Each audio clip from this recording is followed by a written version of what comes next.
भैया हो बाढ़ का इलाका है ये अपन। तो एक जने आए, हम अपने चौराहा पर बैठा रहे हम दोपहरे। तो हम कहा भैया यादव, कहीं हाँ, हम कहा कहीं महाराज का हाल ही, हम कहा ठीक है भाई। हम कहे भैया पनिया कितना छोट है भाई, बाढ़त है। कहे हाँ भैया पानी छोटेगा, वह बताएं 5 लाख। फिर थोड़े देर भी था, एक जने आए तो हम कहा भैया पनिया ही कितना छूटेगा हो यादव। कहीं भैया 4 लाख।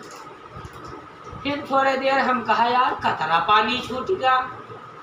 फिर थोड़े देर बाद जब आए जगह हम कहा ओ भैया, कहीं कहा हम कहा कहाँ घर है।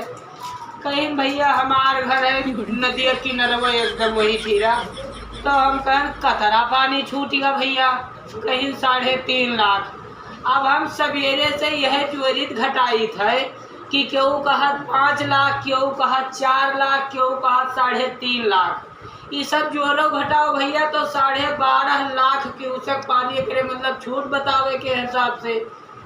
अब हम तब तो ये तो होएगा भैया बूढ़े मरे भेरे का नाई भा।